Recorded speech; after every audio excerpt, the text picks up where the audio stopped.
vision of MacConglinney. Kethel, king of Munster, was a good king and a great warrior, but there came to dwell within him a lawless evil beast, that afflicted him with hunger that ceased not, and might not be satisfied, so that he would devour a pig, a cow, and a bull calf and 60 cakes of pure wheat, and a vat of new ale, for his breakfast, whilst as for his great feast, what he ate there passes account of reckoning. He was like this for 3½ years, and during that time it was the ruin of Munster he was, and it is likely he would have ruined all Ireland in another ½ year.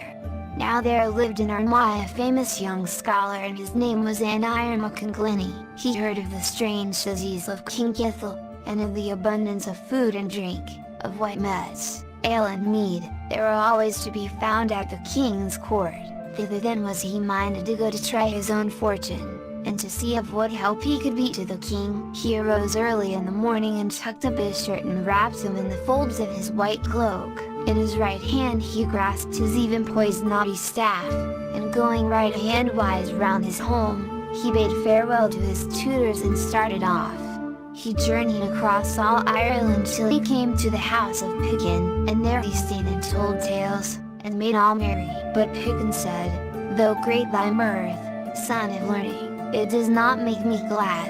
"And why?" asked MacConglinney. "Knowest thou not, scholar, that Kethel is coming here tonight with all his host? And if the great host is troublesome, the king's first meal is more troublesome still, and troublesome though the first be, most troublesome of all is a great feast. 3 things are wanted for this last, a bushel of oats, and a bushel of wild apples, and a bushel of flour cakes. What reward would you give me if I shield you from the king from this hour to the same hour tomorrow?" "A white sheep from every fold between Carn and Cork." "I will take that," said MacConglinney. Kethel, the king, came with the companies, and a host of horse of the Munster men, but Kethel did not let the thong of his shoe be half loosed before he began supplying his mouth with both hands from the apples round about him. Piggin and all the men of Munster looked on sadly and sorrowfully. Then rose MacConglinney, hastily and impatiently, and seized a stone, against which swords were used to be sharpened. This he thrust into his mouth and began grinding his teeth against the stone. "What makes thee mad,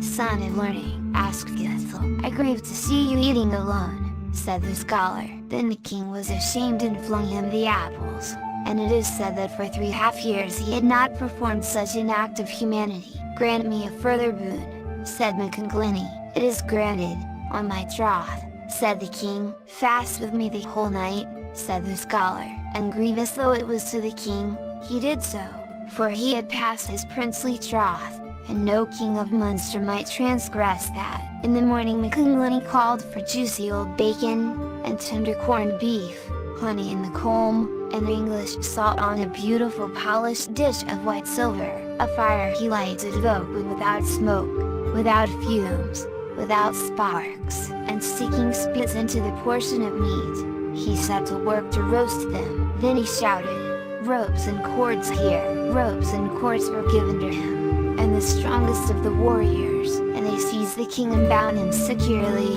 and made him fast with knots and hooks and staples. When the king was thus fastened, MacConglinney sat himself down before him, and taking his knife out of his girdle, he carved the portion of meat that was on the spits, and every morsel he dipped in the honey, and, passing it in front of the king's mouth, put it in his own. When the king saw that he was getting nothing, and he had been fasting for 24 hours, he roared and bellowed, and commanded the killing of the scholar, but that was not done for him. "Listen, king of Munster," said MacConglinney, "a vision appeared to me last night, and I will relate it to you." He then began his vision, and as he related it he put morsel after morsel past Kethel's mouth into his own.